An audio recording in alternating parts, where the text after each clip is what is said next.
également de la mettre en pratique, l'écouter pour la mettre en pratique. Le titre de ce message sera « Écouter pour agir ». En effet, on n'écoute pas sans agir, parce que beaucoup de personnes écoutent, mais ils n'agissent pas. Beaucoup de personnes écoutent, mais sans agir. Mais nous devons non seulement écouter et savoir discerner ce que nous écoutons, et mettre en pratique ce que nous entendons. Sinon, nous verrons ce que les différents serviteurs de Dieu, qui nous sont décrits dans la parole de Dieu, auront à nous enseigner. On verra 4 personnes, 4 verbes utilisés dans un verset qui nous montrent tout un programme qui pourrait être dédié aux chrétiens. Et donc, en introduction, j'aimerais vous inviter à prendre le livre du Deutéronome au chapitre 5, verset 1er, qui nous donne tout le programme de ce message. Il nous est dit, Deutéronome chapitre 5, verset 1er, Moïse convoqua tout Israël et leur dit, « Écoute, Israël, les lois et les ordonnances que je vous fais entendre aujourd'hui, apprenez-les et mettez-les soigneusement en pratique. » Alors le texte français ne met pas forcément en avant les 4 verbes que l'on peut trouver dans le texte hébraïque. Il nous est dit d'écouter, d'apprendre, de retenir et de mettre en pratique. Ce sont 4 verbes que l'on peut trouver dans ce passage. Et donc je vous convie, le long de ce message, à voir ces 4 verbes au travers de 4 personnes qui vont nous enseigner à mettre en pratique également cet enseignement que nous a transmis Moïse. Et tout d'abord, le verbe écouter. Écouter, eh bien, qui de mieux pourrait nous enseigner à écouter si ce n'est le prophète Samuel. D'ailleurs, probablement, vous savez que écouter, c'est ce que signifie le nom de ce prophète, Shemuel. Dieu écoute, Dieu entend. Je vous invite donc à prendre le premier livre de Samuel. Et c'est une histoire extraordinaire parce qu'elle parle, cette histoire, d'un homme, d'une situation particulière, d'un homme qui a été mis face à l'incapacité avec une femme d'avoir un enfant. Et l'enfant est né d'une façon toute particulière, miraculeuse. On pourrait presque aussi avoir une prochaine fois un message sur le chapitre 1er du livre de Samuel, mais ce qui retiendra notre attention ici, c'est le chapitre 3. Le chapitre 3 du livre de Samuel, le premier livre, qui nous dit ceci. L'Éternel appela de nouveau Samuel pour la 3e fois. Et Samuel se leva, alla vers Élie et dit, « Me voici, car tu m'as appelé. » Élie comprit que c'était l'Éternel qui appelait l'enfant. Et il dit, « Samuel, va, couche-toi, et si l'on t'appelle, tu diras, « Par l'Éternel, ton serviteur écoute. » Et Samuel alla se coucher à sa place. L'Éternel vint, se présenta et appela, comme les autres fois, « Samuel, Samuel. » Et Samuel répondit, « Parle, car ton serviteur écoute. » Et voici, verset 11, « Alors l'Éternel dit à Samuel, « Voici, je vais faire en Israël une chose qui étourdira les oreilles de quiconque l'entendra. » Et nous prenons également un peu plus loin, versets 19 à 21, qui nous dit, « Samuel grandissait, l'Éternel était avec lui, il ne laissa tomber à terre aucune des paroles. Tout Israël, depuis Dan jusqu'à Beersheba, reconnut que l'Éternel était établi prophète de l'Éternel, et l'Éternel continuait à apparaître à Silo, car l'Éternel se révélait à Samuel dans Silo par la parole de l'Éternel. » Ici, nous voyons une chose intéressante. Il y a 2 façons d'écouter. Ou plutôt, ce texte nous décrit 2 choses différentes à entendre. La première chose, eh bien, il s'agit de la parole de Dieu. Nous avons un choix. Comme le jeune Samuel, c'est une voix douce et agréable qui nous est proposée de la part du Seigneur. Mais, si on ne veut pas écouter sa parole, le texte nous dit que je ferai tinter les oreilles de quiconque entendra et en quelque part refusera. C'est autre chose que l'on entend si on est rebelle. Israël est rebelle à la parole de Dieu qui entend cette fois-ci un jugement. Et là, on pourrait dire que ça fait du mal aux oreilles. Mais ne soyons pas pessimistes. Alors j'aimerais qu'on puisse s'arrêter sur ce point-là et regarder à Dieu cette fois-ci. Dieu nous dit écoute. Et prenons ce mot écoute comme une invitation. Et là c'est merveilleux parce qu'on peut entendre, peut-être que là on pourrait entendre des véhicules passer dans la rue, peut-être que le micro ne capte pas ce son. Moi, je l'écoute, mais je ne vais pas porter mon attention sur ce son qui est comme un son, un biais inutile. Par contre, lorsque Dieu parle, j'ai le choix. Soit je peux entendre cette parole, ça rentre d'une oreille, ça ressort de l'autre, soit j'ai le choix de véritablement porter attention à ce qui est dit. Et je vous invite véritablement, lorsque nous lisons la parole de Dieu, à ne pas simplement lire la parole, oui, l'Éternel est mon berger, je ne manquerai de rien, blablabla. Ça y est, j'ai lu mon chapitre aujourd'hui, donc c'est bon, j'en ai fini. Nous devons prendre cette écoute comme une invitation qui fait fonctionner notre volonté. Et alors là, si on fait ça, c'est merveilleux. Dieu nous parle, il parle à nous. Nous sommes en dialogue avec le Seigneur. Et répondons-lui, oui Seigneur, nous voulons t'écouter. Dieu s'adresse à nous et c'est comme un son doux et léger. Dieu est là. Il a quelque chose à nous dire, à nous révéler, à nous enseigner pour nous conduire sur le chemin. C'est comme un cadeau qu'il nous fait, une bénédiction en elle-même. Et à ce moment-là, nous pouvons comprendre qu'il nous est dit, Samuel grandissait et l'Éternel était avec lui. Il ne laissait tomber à terre aucune de ses paroles. Comme Samuel, nous sommes invités à ne laisser tomber aucune des paroles de l'Éternel. Donc ne soyons pas fatigués par les circonstances de la vie. Nous rentrons tout ça chez nous le soir, peut-être fatigués. Nous avons eu une journée difficile, mais nous devons prendre un temps particulier à être à l'écoute de Dieu. Ne pas nous coucher sans avoir écouté cette petite voix et nous nourrir de sa parole. Et une chose intéressante qui nous est dit également, l'Éternel continuait à apparaître à Silo, car l'Éternel se révélait à Samuel dans Silo par la parole de l'Éternel. Il nous est dit plus exactement également que tout Israël, depuis Dan jusqu'à Beersheba, reconnut que Samuel était prophète. Les gens ont reconnu que Samuel était prophète parce que Samuel savait passer du temps dans la parole. Si Samuel a pu être reconnu en tant que prophète, c'est parce qu'il passait du temps dans la parole. Et ces paroles, ce n'est pas simplement de l'encre noire sur du papier blanc. Sinon, on peut lire la Bible comme on lirait un journal médiatique ou autre. Mais nous devons véritablement apprendre à nous saisir de cette parole vivante, comme le faisait Samuel. Et là, je m'adresse peut-être à ceux qui se disent, mais Seigneur, j'aimerais véritablement entrer dans le ministère. J'aimerais te servir. Fais comme Samuel. Passe du temps avec la parole. Et de là, les gens vont reconnaître, parce que quand tu vas te nourrir de la parole, l'avoir constamment avec toi, jour et nuit, tu vas la méditer, mais tout naturellement, lorsque tu vas confronter une situation dans la journée ou des proches, eh bien tout naturellement, c'est la parole de Dieu qui va sortir de ta bouche. Et les gens vont te regarder et vont dire, oui, chez ce jeune-là, il y a quelque chose de particulier. Il y a quelque chose, il y a un appel sur sa vie. Tu désires servir le Seigneur, passe du temps dans la parole.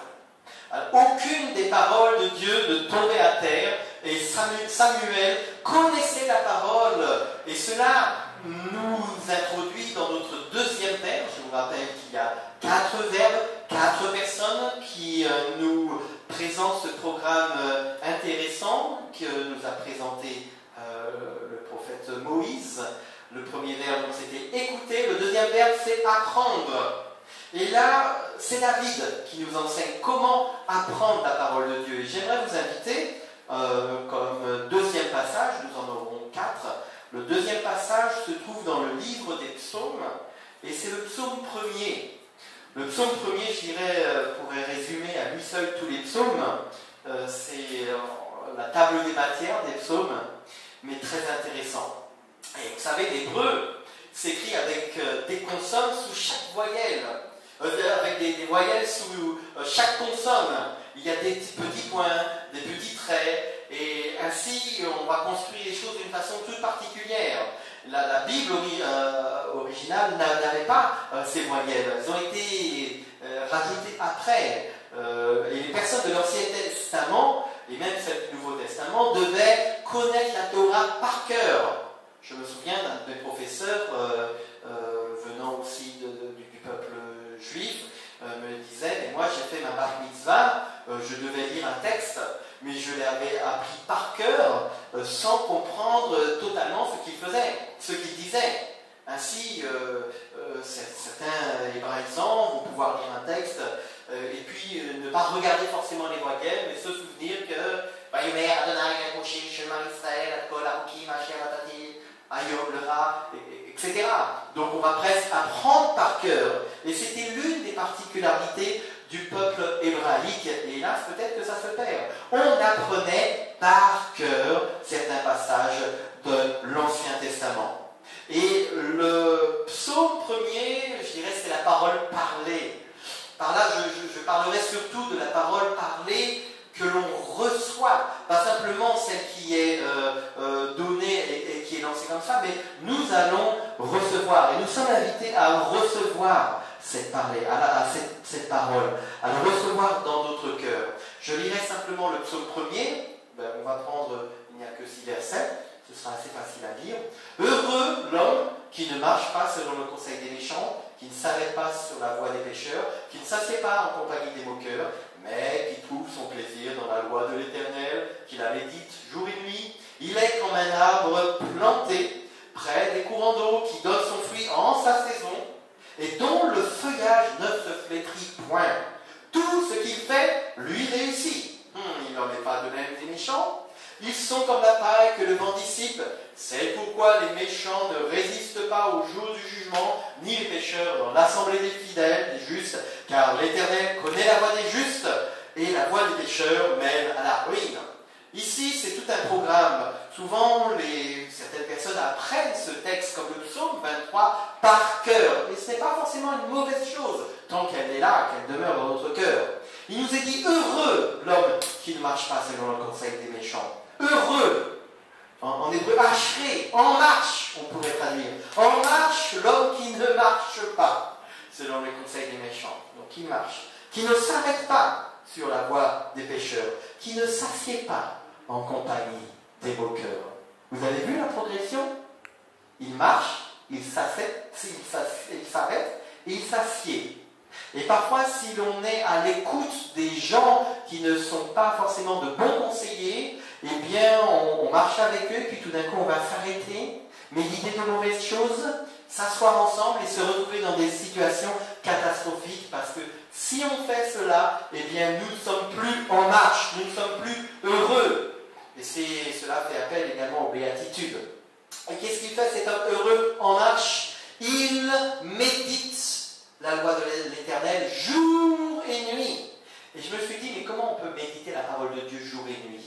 Il n'est pas question ici d'arrêter de travailler, et de ne plus s'occuper de ses enfants, ou de ne plus s'occuper de ses proches, mais il est noté ici la disponibilité. Peut-être que Dieu t'a réveillé la nuit passée, mais tu as dit, non Seigneur, je suis fatigué, je préfère rester au lit. Quel dommage. Dieu voulait peut-être t'apporter une révélation. Mais il ne va pas tarder à te parler. Vous savez, parfois, dans pleine journée, notre intellect fonctionne tellement qu'il nous est difficile d'écouter, d'entendre la voix de Dieu. Et Dieu doit attendre que nous soyons endormis. Et là, moi je t'invite véritablement à mettre près de ton lit un papier avec un crayon, une lumière pour allumer. Ou sinon, maintenant, on a de nouvelles technologies, on a des téléphones portables. Moi, j'ai un ami, dès qu'il a une idée, il est en train de conduire, il a un enregistreur sur son téléphone, il dit « conseille telle et telle chose ». On va dire « tiens, mais voyons, je voudrais prêcher sur tel sujet, il faudrait que je développe telle chose ». Et après, tranquillement, quand il arrive chez lui, enfin quand il arrive au bureau, il va réécouter. Alors peut-être que toi, tu n'es pas très prompt à écrire, que tu vas peut-être déranger la personne à côté de toi, mais dans la nuit, Dieu va te réveiller, va te donner une idée. Pense, prépare à l'avance peut-être. Fouille, nous avons tous des téléphones portables, ou la plupart d'entre nous, nous avons des moyens de technologie, nous pouvons écrire ces choses. Nous pouvons véritablement maintenant utiliser ces moyens afin de savoir comment faire, comment noter ce que Dieu nous révélera. Parfois, nous sommes là, nous disons oui, demain je m'en souviendrai, je vais noter ça. Et le matin, on se réveille et on oublie. Le texte est clair. Heureux l'homme qui médite la parole de Dieu jour et nuit. Il est question ici de disponibilité. Soyons disponibles pour le Seigneur. C'est une parole ici qui est extraordinaire, parce qu'il nous est dit qu'il est comme un arbre planté près d'un courant d'eau qui donne son fruit en sa saison. C'est-à-dire que peut-être que tu as fait tout ce que tu veux, peut-être que tu es également trop pressé. Tu dis, mais Seigneur, j'ai accompli, j'ai fait tout ça, j'ai écouté ta parole, mais pourquoi je ne vois pas ça? Il prend son fruit en sa saison. Mais une chose est certaine, c'est que son feuillage ne se flétrit point. Et il nous est dit qu'il n'en est pas ainsi des méchants, ils sont comme la paille, comme la balle. C'est-à-dire, le texte original, c'est que ce n'est pas la paille qui est dit, mais la balle, c'est cette écorce qui entoure le grain de blé. Et je me souviens, moi j'étais étudiant, et avec un étudiant qui, dans ma chambre, lui, il était tunisien, il me rapportait des sacs entiers remplis avec des pistaches. Et donc toute la journée on étudiait, on mangeait des pistaches, on avait plus d'écorce de pistaches. Et je me suis souvenu d'un fait, parfois il y a des pistaches qui sont fermées, alors tu les mets dans ta bouche, tu essayes de casser, de l'ouvrir, tu fais un effort particulier parce que tu ne voudrais pas qu'une seule pistache te perde. Et quand tu ouvres la pistache, tout d'un coup, tu vois à l'intérieur que la pistache est complètement rabougrie, pourrie à l'intérieur. Et tu es déçu. Et là, c'est un petit peu la même chose, la même image qui est donnée. Le méchant est comme la balle que le vent dissipe. C'est-à-dire que tu as l'impression qu'il est tout solide, il y a quelque chose d'intéressant derrière, mais en fin de compte, tu souffles et ils s'envolent. Et certaines personnes, tu les vois, là, tu as l'impression qu'ils sont solides, ils t'effraient. Et puis tout d'un coup, tu vas les croiser dans la rue, ils sont en train de faire du stop, ils disent « Ah, la vie la raide, j'ai tel et tel souci. » Tu vois cette personne qui était tellement prompte à dire des choses fortes, eh bien, la personne maintenant, en fait, ce n'était que du vent, il n'y avait pas de consistance. Souvent, on est dans une société actuelle où on dit tout doit être light. Le coca est light, les yaourts sont light, sans sucre, allégés. Mais nous ne sommes pas allégés, nous sommes de bons chrétiens, bien réels, bien sucrés, avec une bonne saveur. Pas trop quand même. Et voici donc, nous sommes réels. Il est dit, c'est pourquoi le méchant ne résiste pas au jour du jugement, ni les pécheurs dans l'assemblée des justes, car l'Éternel connaît la voie des justes, et la voie des pécheurs mène à la ruine. C'est important de comprendre ici que le méchant et le juste ne sont pas si différents. Le juste n'est pas juste parce qu'il est rendu juste ou qu'il fait des actes de justice. Le juste est justifié, est déclaré juste en vertu de l'œuvre du Seigneur Jésus-Christ sur la croix. C'est-à-dire que le juste peut avoir le même comportement qu'un méchant, mais il reconnaît qu'il a besoin de progression, il reconnaît qu'il a besoin de sanctification, il reconnaît qu'il a besoin de s'élever, de mettre en pratique cette parole. Et là, on entre justement dans ce troisième verbe qui nous est présenté. Nous avons vu le verbe écouter, nous avons vu le verbe apprendre, et maintenant nous devons non seulement entendre, mais retenir la parole de Dieu. Et là, j'aimerais vous inviter donc dans ce troisième verbe, le verbe retenir, garder. Et le personnage qui m'a semblé le plus adéquat pour nous démontrer comment garder la parole de Dieu, eh bien, alors que les deux premiers c'était des hommes, le troisième c'est une femme, Marie, la mère de Jésus. Et nous voyons plusieurs passages, nous prendrons le livre de Luc, qui nous décrit comment Marie savait garder la parole de Dieu dans son cœur. Nous prendrons Luc, nous allons voir plusieurs petits passages en Luc, au chapitre 1 et 2. Tout d'abord, on va au chapitre 1er, verset 26, il nous est dit au 6e mois l'ange Gabriel fut envoyé par Dieu dans une ville de Galilée appelée Nazareth, auprès d'une vierge fiancée à un homme de la maison de David nommé Joseph. Le nom de la vierge était Marie. L'ange entra chez elle et dit: Je te salue, toi à qui une grâce a été faite. Le Seigneur est avec toi. Troublée par cette parole, Marie se demandait ce que pouvait signifier une telle salutation. L'ange lui dit: Ne crains point, Marie, car tu as trouvé grâce devant Dieu. Nous connaissons tous les textes qui viennent après. Je passe au chapitre 2. Il nous est dit, chapitre 2, versets 10 et 11. Mais l'ange, donc là tout d'un coup Jésus est né, un ange du Seigneur leur apparut, et la gloire du Seigneur resplendit autour d'eux. Ils furent saisis d'une grande frayeur, là ce sont les bergers. Mais l'ange leur dit: Ne craignez point, car je vous annonce une bonne nouvelle qui sera pour tout le peuple le sujet d'une grande joie. C'est qu'aujourd'hui, dans la ville de David, vous avez le Sauveur, qui est Christ, le Seigneur. Waouh! Et voici de quel signe, et on dit certaines petites choses. Et il nous est dit au verset 19, c'est ça ce qui attire mon attention: Marie gardait toutes ces choses et les repassait dans son cœur. Là, c'est une parole qui est importante pour nous.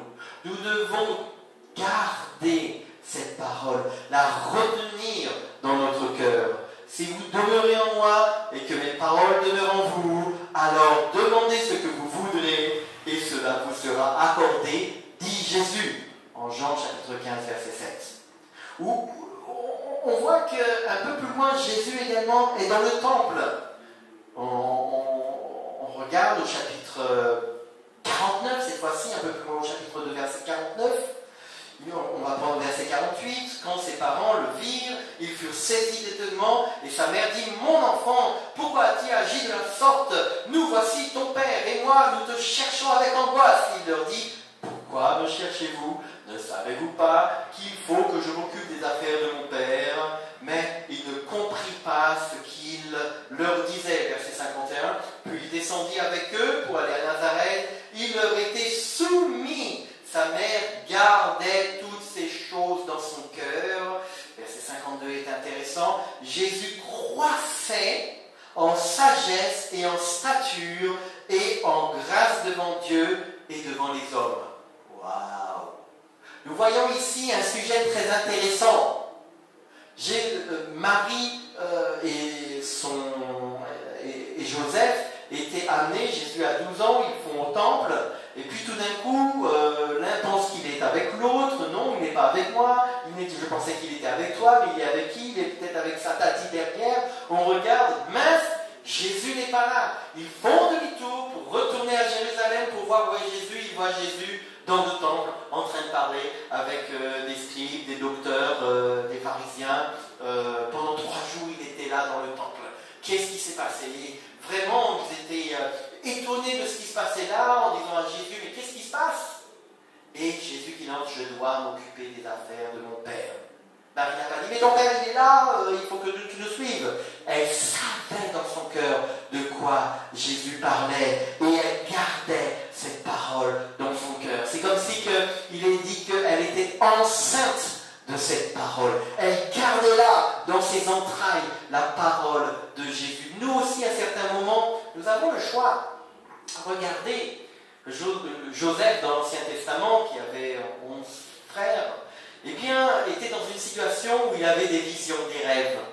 Et Joseph n'avait pas été instruit dans une certaine sagesse pour savoir comment communiquer avec ses parents ou avec ses frères. Et dès qu'il avait une vision, il le disait ouvertement: Hey, les gars, vous savez pas quoi? J'ai vu la lune, j'ai vu les étoiles, le soleil et les 11 étoiles qui se prosternaient devant moi. Et son père voit tout de suite à quoi fait référence cette vision. Il dit: le soleil, c'est moi le père, la lune, c'est sa mère, et les 11 étoiles, ben, ce sont ses 11 frères. Alors, tu crois que nous, on va se prosterner devant toi? Hors de question.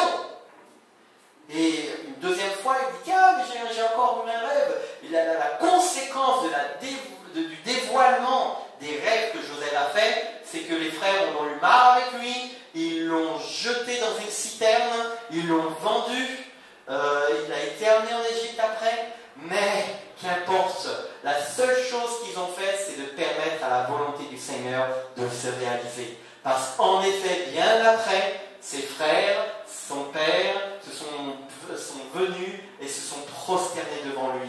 Alors vous voyez que Joseph peut-être disait ouvertement les choses, mais Marie, elle savait garder les choses dans son cœur.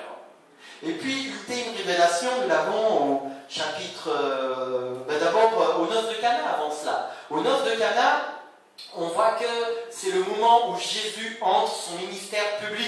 entre dans son ministère public. Et puis là, Marie ressent la parole de Dieu. C'est une femme intuitive, c'est une femme spirituelle. Et elle voit qu'il y a quelque chose qui va se passer. Il y a les noces de Cana, ils n'ont plus de vin, donc elle va voir Jésus. Vous remarquerez qu'elle ne va pas voir le gars qui organise le mariage pour lui dire, écoute, il n'y a pas de vin. Mais elle va voir son propre fils, Jésus. Et elle lui dit, il n'y a plus de vin. Et elle sait qu'il y a quelque chose qui va se passer parce qu'elle est sensible aux choses spirituelles. Nous devons être comme Marie, être des hommes, des femmes spirituelles qui ressentons le temps de Dieu. Et Marie, elle va voir Jésus et Jésus lui dit, femme, qu'y a-t-il entre toi et moi? C'est une parole respectueuse.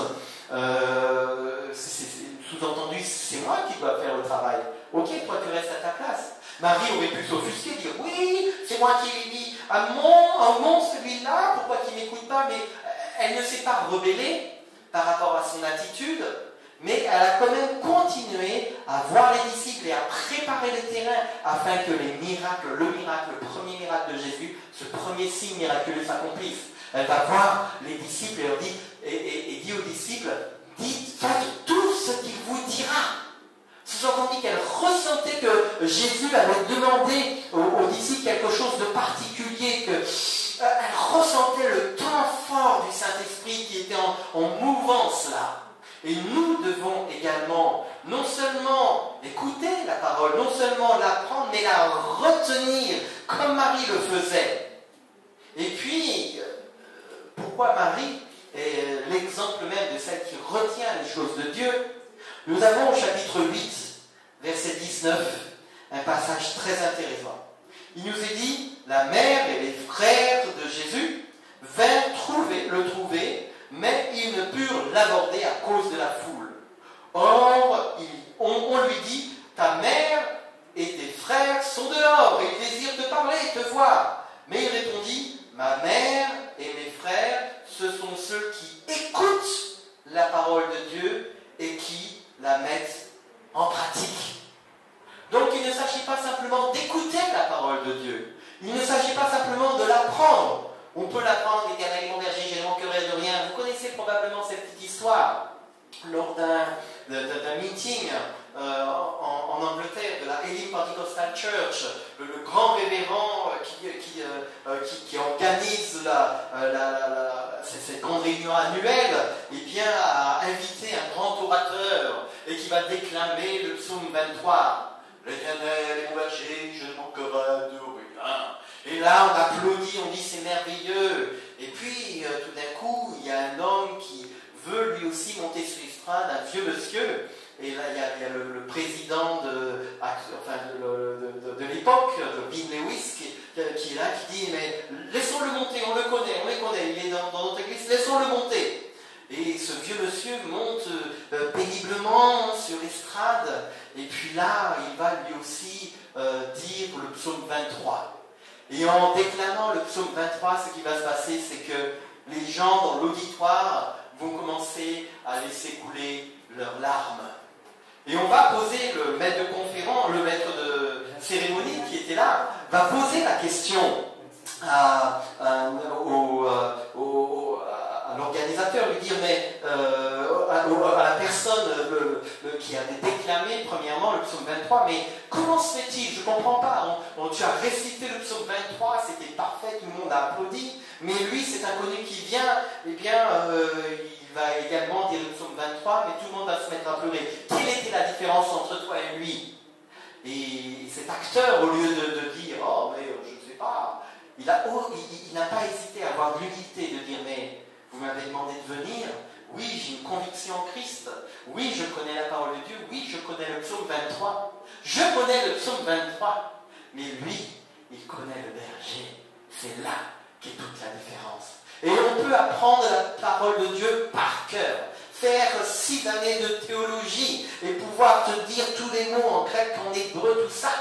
Mais mon professeur et mon ami Henri Gaucher disaient que c'est le cœur qui fait le théologien.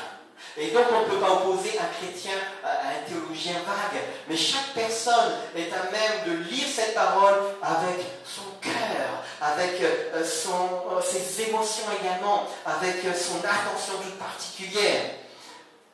Écouter la parole de Dieu, c'est une bonne chose, mais Jésus nous dit qu'il répondit, ma mère et mes frères, ce sont ceux qui écoutent la parole de Dieu et qui la mettent en pratique. Et nous arrivons donc au 4e verbe, 4e expression verbale, mettre en pratique la parole de Dieu. Et là on pourrait se dire, ouais, mais qui nous enseigne cela? Eh bien, l'apôtre Jacques est particulièrement intéressant à ce sujet. Vous savez, Stendhal a écrit un ouvrage qui s'appelle Le Rouge et le Noir. Et Stendhal, je ne sais pas si vous avez eu l'occasion de le lire, dans cet ouvrage, il est question d'un jeune homme. Et ce jeune homme avait appris par cœur le Nouveau Testament en grec. Il pouvait le décliner.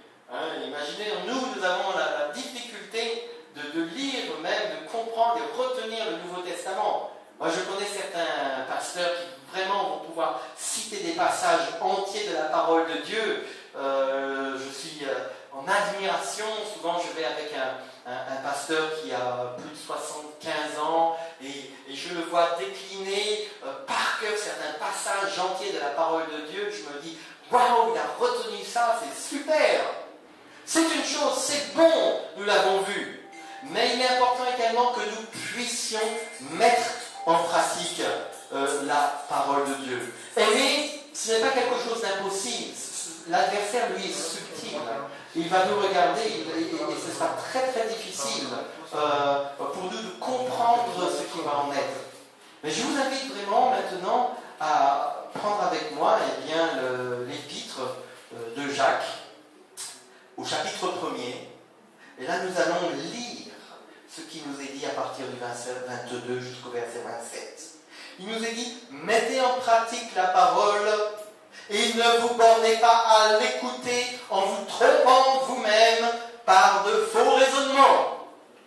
Souvent, on a l'habitude de dire que qu'est-ce qu'une église? Une église est un lieu où est prêchée la parole de Dieu et là où est distribué les sacrements, c'est-à-dire la Sainte Seine et le baptême.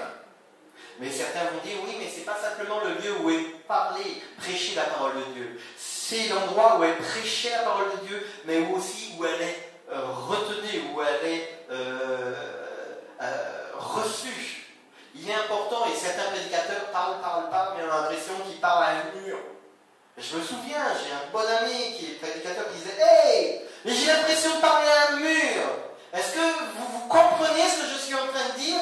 Ou est-ce que vous entendez que vous êtes là et puis tout d'un coup votre esprit est ailleurs en train de vous dire, voilà, ce midi, il y aura tel film à la télévision, oui, j'ai invité telle et telle personne.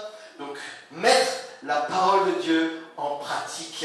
Ne vous bornez pas à l'écouter en vous trompant par vous-même, par de faux raisonnements, car si quelqu'un écoute la parole et ne la met pas en pratique, il est semblable à un homme qui regarde dans un miroir son visage naturel et qui, après s'être regardé, s'en va et oublie aussitôt comme il était. Mais celui qui aura plongé le regard dans la loi parfaite, la loi de la liberté, et qui aura persévéré, n'étant pas un auteur oublieux, mais se mettant à l'œuvre, celui-là sera heureux dans son activité même. Si quelqu'un croit être religieux, sans tenir sa langue en bride, mais en trompant son cœur, la religion de cet homme est vaine. La religion pure et sans tache devant Dieu notre Père consiste à visiter les orphelins et les veuves dans leurs afflictions et à se préserver des souillures du monde. Voici ce qui nous est invité ici. Voici ce quatrième verbe qui est particulièrement important pour nous mettre en pratique la parole de Dieu. Alors j'aimerais en guise de conclusion simplement vous rappeler les 4 verbes, les 4 personnes qui nous étaient présentées ici afin que nous puissions persévérer dans la parole de Dieu. Le premier verbe qui nous a été donné ici, c'est le verbe écouter la parole de Dieu. Nous devons lire, méditer, jour et nuit, passer. Peut-être c'est le temps pour toi de reprendre la parole de Dieu. Tu te dis oui, mais c'était tellement fatigué. Alors décide-toi aujourd'hui de dire à partir d'aujourd'hui, c'est la rentrée, je vais prendre cette bonne résolution de relire la parole de Dieu et je vais commencer avec un chapitre, avec un livre, et puis je vais alterner un livre de l'Ancien Testament, un livre du Nouveau, et retrouver ce goût. Heureux, nous dit le texte, celui qui la médite jour et nuit. Moi, qui prend plaisir dans la loi. Alors moi, je me disais, mais on prend plaisir dans un bon film, on prend plaisir dans quelque chose, et puis la parole de Dieu, je la connais. Mais nous devons comprendre une chose, il y a des choses qu'on aime faire. Quand on va dans un restaurant, par exemple, dans un fast-food, parfois on aime prendre le même sandwich. Pourquoi? Parce qu'on est habitué au goût. Il y a presque une certaine appétence, je dirais, pour tel produit. On se dit, ah, je mangerais bien telle glace. Ah, je mangerais. Et nous devons avoir ce même réflexe pour la parole de Dieu. Ah, j'aimerais bien relire le livre des Romains. Écouter la parole de Dieu, l'apprendre. Nous devons véritablement apprendre à apprendre la parole de Dieu, retenir des versets, parce que ce n'est pas quand tu seras face à l'ennemi. Regardez, lorsque Satan a dû confronter Satan a confronté Jésus, Jésus a répondu par la parole de Dieu. Et Jésus n'avait pas un petit Nouveau Testament dans sa poche, en disant, attends, Satan, je vais te dire ce que je vais te dire pour la bouche. Non, mais tout simplement du plus profond de son cœur, parce qu'il connaissait la parole de Dieu, il savait répliquer. Donc lorsque des fausses doctrines vont venir, des faux messages, tu seras averti par l'Esprit Saint qui est en toi que ce qui t'est dit là, ce n'est pas tout à fait correct parce que telle et telle chose, tel élément en fait ne correspond pas à la parole de Dieu parce que tu auras appris la parole de Dieu. Écouter, apprendre, retenir la parole de Dieu. Il ne s'agit pas simplement de la lire, oui, l'Éternel est mon berger, je ne manquerai de rien, blablabla, et ne pas comprendre ce que ça signifie. Donc il est important d'écouter comme Samuel savait le faire, apprendre comme David nous l'a appris, retenir, garder comme Marie qui gardait les choses dans son cœur. Tu as une révélation de la parole du Seigneur, garde-la dans ton cœur. Et là, tu verras la gloire de Dieu se manifester en son temps. Et puis, après avoir fait toutes ces choses, tu pourrais facilement être un chrétien gonflé d'orgueil.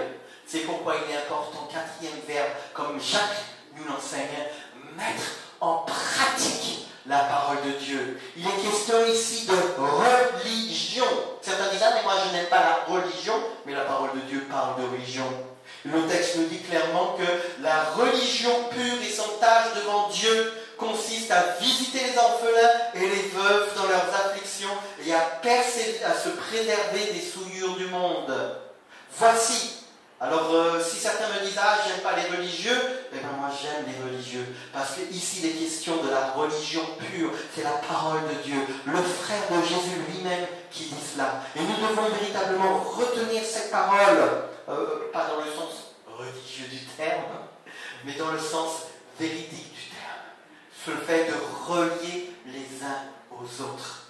Ainsi, nous soumettrons et nous obéirons au programme de Dieu tel que nous l'avait donné Moïse, tel que les différents serviteurs et servants de Dieu nous l'ont montré dans cette parole aujourd'hui. Amen.